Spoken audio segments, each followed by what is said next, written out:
माई बाबू जिंदगी भर कमैलन मेहनत कैलन कि पढ़ लिख जाए हमार बुची। और आजकल के लड़किन इंस्टाग्राम खोल तारी सन, 10-10 गो लड़का पीछे रख तारी सन और दिखावा तारी सन। हमार गाली गलौज बा तो उ चीज़ पर बा, उ चीज़ बा रियलिटी। कुछो हम उठा के ना बोला कि हाँ कुछो बोल देनी, कोनो गाली बोल देनी। सैड बा, माई बाबू के ऊपर बा, दुनियादारी के ऊपर बा, दोस्त यार के ऊपर बा, हर चीज़ के ऊपर बा। दोस्त यार कौन प्रकार के होलन सा, एगो अच्छा एगो खराब एगो दोगला, हर आजकल के लड़की ढोड़ी दिखावा तरी सन, ई सब लौका तरी सन। यही से करिए ला हम यूट्यूब पे आ करके जौन की जौन डांस करता लो लंगा होकर के जौन चीज दिखा रहल बा लो आजकल के माने जनरेशन के ओह पर का कहल चाहब गरी को मौक गइल बनन सा। जौन उम्र में कमाए धमाए के चाहिए तो गरी गान डांड हिलावेलन सा अपन। बहुत लड़का इंस्टाग्राम पे बनन सा। लगातार शायरी ज्यादातर करके लड़कियों पे जौन टून रवा बोलेनी एकर काम कारण बा, काम मकसद बा।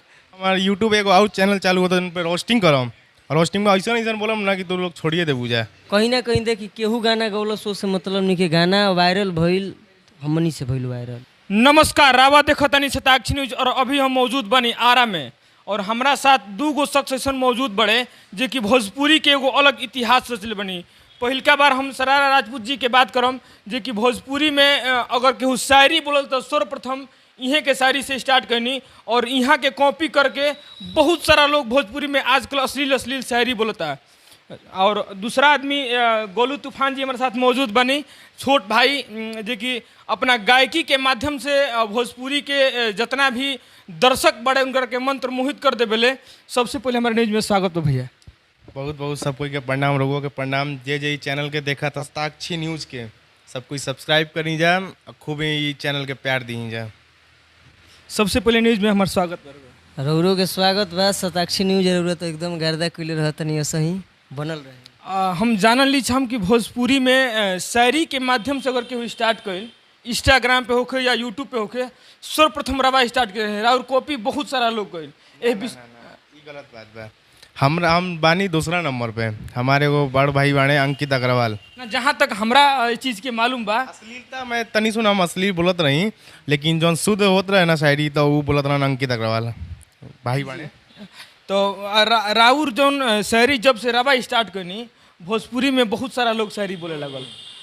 ए विषय पर रवा का कहल चाह, जितना लोग आजकल अश्लील अश्लील शायरी बोलता ओ आदमी खातिर रवा का कहल चाह। राउर तो मैंने शायरी एगो अलग ही पहचान देले बा जो कि भोजपुरी में अगर देखल जाए तो अच्छा से भी अच्छा कंटेंट राउर शायरी के बा और अगर केहू खोजल चाहे तो हर एक प्रकार के कंटेंट बा। वो विषय पर रवा का कहल चाह। देखिए हर चीज़ गाली गलौज ना नु होला। हमार गाली गलौज बा तो उ चीज़ पर बा, उ चीज़ बा रियलिटी। कुछो हम उठा के ना बोला कि हाँ कुछो बोल देनी, कोनो गाली बोल देनी।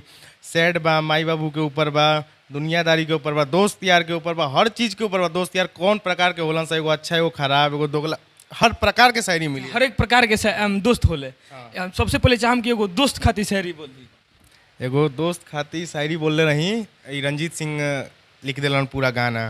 कल लाइन ऐसे रहे कि तोर हमार दोस्ती कहियो ना टूटी, ई तोरा से ई बात के वादा बा। अब भले हमनी के एक माई के बेटा नहीं खी जाए, लेकिन प्यार सगे भाई से भी ज़्यादा बा। जौना तरीका से भोजपुरी मेरा बा शायरी बोले नी लगातार शायरी ज़्यादातर करके लड़कियों पे जौन टून रवा बोले नी एकर काम कारण बा, काम मकसद बा। लड़की आजकल के होइए गई बड़ी सन ऐसे। आज से 4-5 साल पहले के एगो जमाना रहे कि लड़का कहता सा कि बेबी थोड़ा फोटो भेजो ना, तो लड़की कहता है नहीं नहीं नहीं पापा देख लेगा, कोई देख लेगा, मारने लगेगा। आजकल के लड़की ढोड़ी दिखावा तरी सन, ई सब लौका तरी सन। यही से करिए ला हम। आजकल के लड़की इनके ये काम बा। उन लोग अच्छा संदेश दे बोला सिर्फ एगो रउए बनी भोजपुरी में। हम गरिया ला का पता अभी शर्म आवे, लेकिन शर्म ना आवेला लड़कियन के क्या कि कहली सन कि जौन मानी माने जौन बात तौन ठीक बा। आजकल के जनरेशन तो ऐसा हो गल बा कि कुछ सिखाइम ना है तार से ज़्यादा हमरा बुझाला। घाट घाट के पानी पी ले बानी, हमरा ज़्यादा तार बुझाला। तो हम तो चाहब कि वो लड़कियों पर बोल दी जौन लड़की ऐसा गंदा गंदा वीडियो बना के फेसबुक और इंस्टाग्राम कुछ बोलम ना। अब हमारे यूट्यूब एगो आउट चैनल चालू होता है, उन पर रोस्टिंग करम और रोस्टिंग में ऐसा ऐसा बोलम ना कि तू लोग छोड़िए दे बुझा। अच्छा एगो शायरी बोल दी हम चाहब की लड़की के ऊपर जो उनकी गंदा गंदा वीडियो फेसबुक और इंस्टाग्राम पे बना के और डाल के फेसबुक और इंस्टाग्राम के गंदा कर दिहल बा। ए विषय पर हम देखते नहीं कि घड़ी मौक गइल बनन सा। जौन उम्र में कमाए धमाए के चाहिए तो गरी गान डांड हिलावेलन सा अपन। बहुत लड़का इंस्टाग्राम पे बनन सा। ई सब मौगन के काम बा। कुछ हम ऐसा को वीडियो देख रहा बानी कि अब जेकर शादीशुदा हो गइल बा, एगो दूगो बाल बच्चा बा, वो गंदा गंदा वीडियो पोस्ट कर रहा बा यूट्यूब पे और फेसबुक पे। ओ आदमी खातिर अब का कहल चाहब, एगो शायरी बोल दी कम से कम। ना लाज शरम सब चल गई भाई समाज से, और कुछ ना। लइका जौन बनन से कमाए धमाए के उम्र में अपन माई बाबू खुश रखे के बजाय गाड़ हिलावेलन स, असो चलन से 2-4 गो लइका फोटो खिंचवावेलन स। लइको तो पागले बनन स ना कि गाड़ हिलावो तो ओमे स्टार बना देता स। अरे भाई नीमन नीमन चीज बा, उहे सब चीज के देखल चाहिए। पवन सिंह कैसे गलत चीज से एकदम उठलन, आज की डेट में अच्छा अच्छा संदेश देता ने वो लोग के, अच्छा अच्छा गाना निकालता ने उनका। क्योंकि आज के लड़का लोग के बुझात नहीं खनू कि अच्छा संदेश का होला। आज के तो बस उतने बा कि कलाकारों लोग, बहुत सारा कलाकार ऐसा भी बड़े जो कहते कि हम अश्लील गा के ही आगे बढ़ब, जातिवाद गा के ही आगे बढ़ब। गावे दी कब ले समय ई जन 7 समुद्र होला ना, ओमे 2 तरीका के पानी मिलेला। एगो नाली के पानी मिलेला, एगो गंगा यमुना के पानी मिलेला। तो जेकर पारा सनकी ना तो उ नलिया के बंदो कर सकेला। तो कब ले ओकनी के नाली के पानी बहत रही ओमे, कहियो ना कहियो तो बंद होइए ना जाई। नाली के पानी के कीड़ा बोलो लोग एकदम। कीड़ा बाने लोग और कुछ ना। और जौन यमुना जमुना बाने वो बहुत रही जिंदगी भर बहुत। जौन माटी के चीज बा। पवन सिंह हो गए, आज की डेट में अश्लील कुछ कर रहे हैं, सब अच्छा अच्छा गाना रहा। नीलकमल सिंह, उनसे बड़ा स्टार कौन है आज की डेट में बढ़िया बढ़िया गाने वाला? सुर के देवता है वो। लगातार अभी तो भोजपुरी में एगो अलग इतिहास रचे वाला सन्नी पांडे के भी दोस्ती गाना आई रहे, जो उनकी इंस्टाग्राम पे ट्रेंडिंग बहुत ही सुंदर ओकर रिस्पॉन्स मिलल। ओ गाना के भी दबा दियल गई। हाँ धीरे धीरे वो बढ़ी आदमी अच्छा करी ना तो बढ़ी आदमी। वो बहुत अच्छा गाना रहे, दोस्ती वाला जौन रहे। दोस्ती पे आज तक कोनो गाना नहीं निकलल रहे, लेकिन वो निकलल, वो तो अच्छा रहे गाना। धीरे धीरे अपन लोग काम करते बा। बिहार देखी कितना आगे बढ़ गई। कहाँ दिल्ली हरियाणा के लड़का जौन बनावत रहन सब बिहार में भोके लागल। साहिल जा बहुत आगे काम करता है। अमरजीत हमार भाई हो गई बने, वो काम करता है, इहो काम करता है, इनको समझाइला। आज ये अच्छा काम कैलन समझाइला, बताबे ना अक्षरा सिंह चोरी करता रही गाना, खेसारी चोरी करता है। ई तो बात बढ़ले बा। अच्छा खेसारी लाल जोन और गाना चुरले रहन, हम चाहब कि पूरा से पूछले रहन कि ना अक्षरा सिंह के तो बातें हटा देवे के बा। इनका के दिक्कत कर दिल रहन स, इनका दिक्कत कर दिल रहन स 2-4 दिन कि हमार भाई हमार भाई हमार भाई। केहू के नहीं केहू कमलबाज कुंवर के गाना हो, और केहू के नहीं केहू। माने भोजपुरी में लगातार ये हो रहा बा। शुरू से हम देख रहा बनी, अपना होश जब से हम संभाले बनी तब से कोई के ना कोई के छोटा छोटा कलाकार के गाना स्टार लोग चुरा के ही गा देता है। देखिए गाना भले केहू गौलस, हमनी के माध्यम से वायरल भइल। तो हमनी के अखिलेश कश्यप भैया जी से बात भई रहे, फोन आई रहे हमके। हम दीपक भैया रही जाए स्टूडियो में, तो फोन आइल तो वहाँ से बातचीत भइल। तो कहीं ना कहीं देखी केहू गाना गौलस से मतलब हमनी के गाना वायरल भइल, हमनी से भइल वायरल। हमने के आजू कहला जाए कि जोन भी हम इंस्टाग्राम पर वीडियो बनाया जाए वो रील वायरल गीत भी बना दिला जाए तो वायरल। अब जैसे कि अक्षरा सिंह जी जोन गाना हमने के गोले बड़ी मोर मलिया भी ब्यूटीफुल, जी जी वायरल गीत गोले बड़ी, वहाँ के यहाँ कॉपी पूरा कर ले बनी। तो खैर कहीं ना कहीं खुशी होला कि बढ़िया चीज़ के लोग कॉपी करता, अच्छा लगता तो वो लोग करता। और जैसे कि सनी पांडे गाना करावा कुछ चेंजिंग करनी, वो चेंजिंग के भी उठा के गा दिली।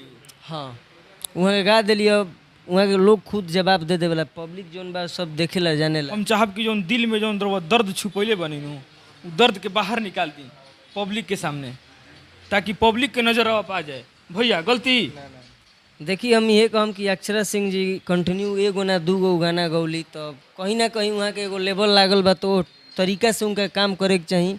सरारा भैया ठीके कहलन कि एसी में बैठा तारी तो उनकर का पता चली कि एसी में बैठे वाला अक्सर लोग इहे करेला। हाँ तो वहाँ लोग के भाई अब कुछ मिलते नहीं खे तो का करस लोग, अपना गाई ना रौरा अपन गाई। पहले रौरा हम रौरा इंटरव्यू में भी पहले कहले बानी कि रौरा गायक बाद में बानी, पहले अभिनेत्री बानी, एगो बढ़िया अच्छा अदाकारा बानी। वो तो पवन भैया के माध्यम से रौरा सीख गई गावे के, कुछ गावे बजावे सीख गई नहीं, आ उनको करवा छोड़ देनी, तब रवा केहू के ना हो ना। अब एक बारे में सरारा भैया हमारे बताइए। वो का कहला ना, ये परंपरा चलल होता सदियों से। हाँ सदियों से परंपरा चल रहा बा कि जेकरा रहुआ बनाइम उ गाड़ मार के जाई। माने गुरु रह गेले, चला चीनी हो गेले। हाँ उ गाड़ मार के जाई। इस धरती पे आप किसी को 2 रुपया दे दीजिए, लेकिन किसी को ज्ञान मत दीजिए। तेनी ना ज्ञान आज का सुनेंगे हमरो मिला था। हम चाहब कि एगो लड़की खातिर वो शायरी बोली, जौन शायरी रवा इंस्टाग्राम पे लगातार वायरल होला ना। तो आजकल के जौन लड़की नहीं बोलत ना यहीं की जौन गलत करत तारी सन ओकनी के ऊपर कि माई बाबू जिंदगी भर कमैलन कि पढ़ लिख जाए हमार बुची, कि माई बाबू जिंदगी भर कमैलन मेहनत कैलन कि पढ़ लिख जाए हमार बुची। और आजकल के लड़किन इंस्टाग्राम खोलत तारी सन, 10-10 गो लड़का पीछे रखत तारी सन और दिखावत तारी सन ज़्यादा कुछ कहे के नहीं खे। पहले ना एगो आवत रहे, पहले हमके कुछ दिन पहले साल भर पहले हमके देखते हैं यूट्यूब खोलत नहीं जाए तो गोरखपुरिया भौजी एगो रही, लेकिन अब गोरखपुरिया भौजी के लगातार माने अब गोरखपुरिया भौजी चिन्हे नहीं कौन गोरखपुरिया भौजी, अगर गोरखपुर में जाकर गोरखपुरिया भौजी खोजब तो माने लाखों गोरखपुरिया भौजी मिली हैं और सब एक ही जैसन मिली हैं। वो विषय पर का कहल चाहब जौन की यूट्यूब पे आ करके जौन डांस करता लो लंगा होकर के जौन चीज़ दिखा रहा बा लो आजकल के माने जनरेशन के, वो पर का कहल चाहब।